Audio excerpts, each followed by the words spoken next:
Pwede rin pala yung ganito. Spicy, chewable dried Indian mango. Kaya kapag sawa na kayo sa Indian mango, ganito naman yung gawin nyo. Sigurado akong magugustuhan nyo ito. Kaya ano pang hinihintay natin?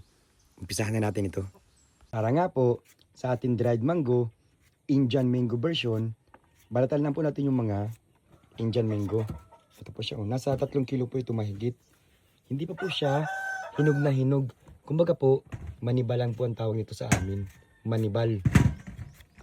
Balatan lang po muna natin. After po mabalatan, kunin po natin lahat ng laman. Ito po ang Indian mango. Ito lang po siya. After po ma-slice, lagyan po natin ng asukal. Yan po. Nasa kalahating kilo pong asukal yung ilalagay namin dyan.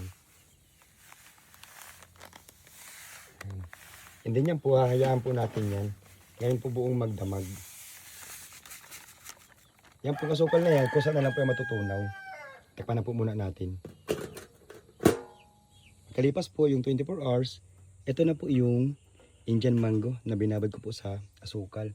Yan po hindi ko po yung tinubigan ha. Kung saan na lang po yan, nagtubig. Kung saan na lang po yung magtutubig. So ngayon po ito po, bahagya po natin itong lulutuin.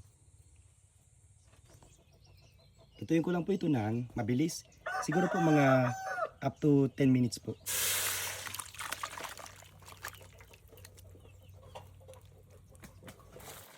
Magalipas po yung 10 minuto, okay na po ito.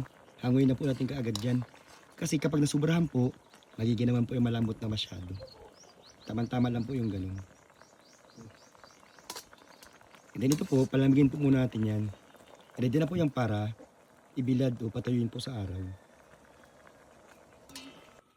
Kapag medyo malamig na po, isalansan na po natin sa ating pagbibilaran. Ito po yung gagamitin namin, bilao po. Sun-dried lang po natin yan ng up to 2 days. Yan na po siya. Isa't kalahating araw ko lang po ito, binilid sa araw. Ito na po yung naging resulta. Ito na po siya. Okay na po yan. Ready na po ito. Timplahan na po natin ng flavor na gusto po natin. Ito naman po yung flavor na gagamitin ko. 5 kutsara po ng asukal na brown. And then ito pong chili flakes. 1 kutsara po. Optional lang po ito ha.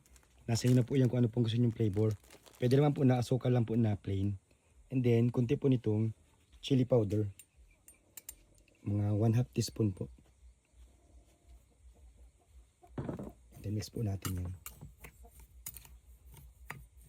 Pakita ko lang po sa inyo yung texture po niya. Ito po siya. Chewable po yan. Yan.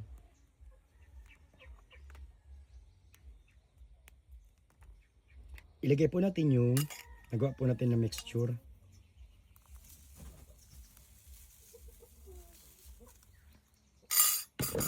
And then alugin po natin. After po natin ma-shake, ilagay na po natin sa container.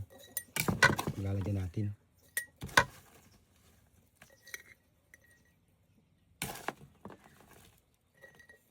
Ito na po yung aming finished product ng spicy dried Indian mango.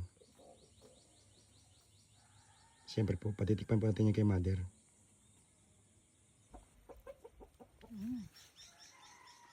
Chewable no? Chewable. May asim pa rin siya. Konti Pero na lang, mild lang. maanghang.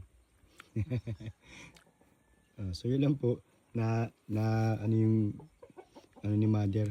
Kasi meron pa rin po siyang asim, tamis at anghang. So yun po yung version namin ng spicy dried Indian mango.